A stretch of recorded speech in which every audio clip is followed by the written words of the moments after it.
paz do Senhor, povo de Deus, sejam muito bem-vindos a mais um vídeo aqui no canal, que o Senhor continue abençoando você e a sua família, em nome de Jesus Cristo.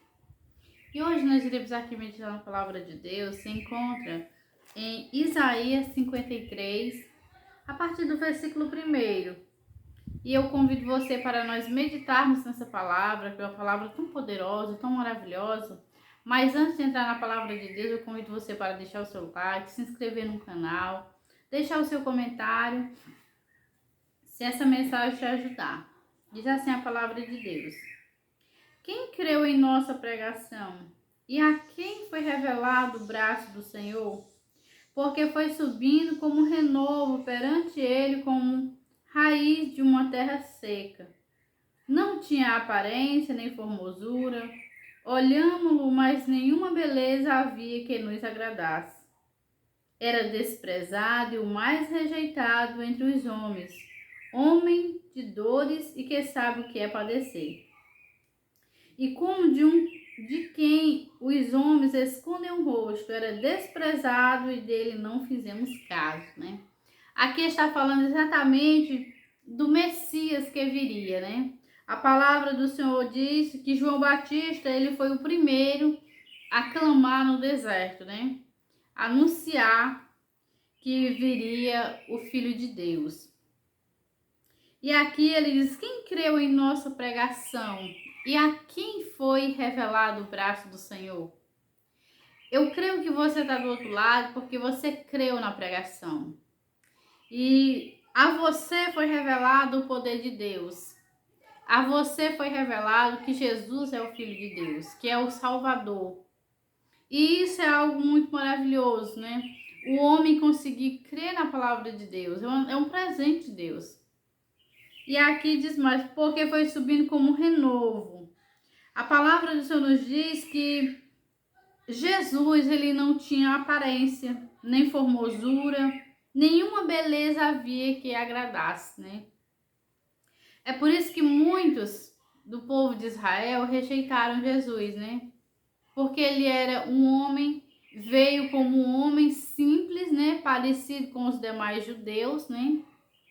E isso não agradou a muitas pessoas, porque naquela época já era assim e hoje muito mais. As pessoas olham muito a aparência, né? Elas julgam muito pela aparência. Mas o Senhor nos ensinou que nós devemos julgar pela reta justiça e não pela aparência, né? Mas sim pela reta justiça, que é a palavra de Deus. E eles olhavam para Jesus e não via formosura nenhuma. Não via um rei.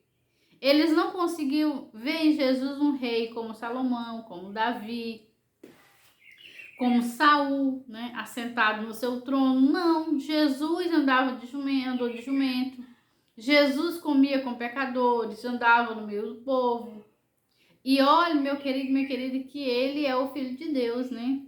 E se ele se comportou assim, com essa simplicidade, com essa humildade, quem somos nós para querer ser mais que os outros, né? E a palavra do Senhor diz que eles desprezavam, por quê? Porque ele não tinha beleza nenhuma. Jesus, quando veio a essa terra, ele não veio um homem muito bonito, de aparência, não. A palavra do Senhor fala que ele era um homem que não havia beleza, né? Ele não veio vestido de uma beleza humana, né? Como Absalão, né? Como Saul. Ele veio como um homem simples e comum.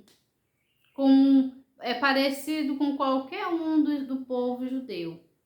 E aqui a gente vê, meu querido e minha querida, que a humildade de Jesus, né? A humildade, a simplicidade, porque a Bíblia diz que ele se despiu de toda glória. Ele deixou tudo lá no céu, né? Não é que Jesus é feio, mas quando ele veio, ele não fez questão de ser mais bonito do que ninguém. Porque o propósito dele aqui nessa terra não era vir fazer concurso de beleza, né? Mas era se aproximar da prostituta, do pecador, de qualquer um, do corrupto, né? Do ladrão, do cego, do coxo. O objetivo de Jesus era esse, se aproximar dessas pessoas, né? fazer com que essas pessoas olhassem para Jesus e reconhecessem que ele era o Filho de Deus, né? E foi por isso que muitas pessoas se achegaram ao Senhor, mas também muitos rejeitaram ao Senhor. E era desprezado, o mais rejeitado entre os homens, homem de dores. Jesus sabe o que é dor, viu? Se você hoje está vivendo momentos de dores, momentos de aflição, de tristeza, de angústia, tudo isso o nosso Jesus passou. E ele sabe perfeitamente, ele entende perfeitamente cada dor que você sente. Então, quando você estiver em momentos desses que eu citei, olhe para Jesus pela fé. Converse com Jesus Cristo, porque ele vai te entender perfeitamente e ele tem a solução para você. Certamente ele tomou sobre si as nossas enfermidades e as nossas dores levou sobre si, e nós o reputávamos por aflito, ferido de Deus e oprimido. A palavra do Senhor nos fala que quando Jesus ele carregava aquela cruz, né? E ele foi cravado ali, tudo ele passou. Ali ele estava levando sobre ele todo o pecado da humanidade. E não só isso, ali, pelas pisaduras dele ali, a caminho do Calvário, ele também estava levando sobre si todas as nossas enfermidades, né? O castigo que nos traz a paz estava sobre ele. Então, meu querido, minha querida, seja lá qual for a enfermidade que hoje você está enfrentando, olhe para Jesus, clame a Jesus, porque a Bíblia diz que ele levou sobre si todas elas, né? Então, clame a Jesus, peça cura, porque Jesus já padeceu no nosso lugar. É bem verdade que muitas vezes vem enfermidade, mas nós não podemos nos conformar com ela. Nós temos que olhar para o nosso Deus, para o nosso Salvador Jesus Cristo e dizer: Senhor, tu já levou, não tem mais por que ela estar na minha vida. E clame ao Senhor por cura, porque o Senhor é poderoso para lidar, para agir na sua vida.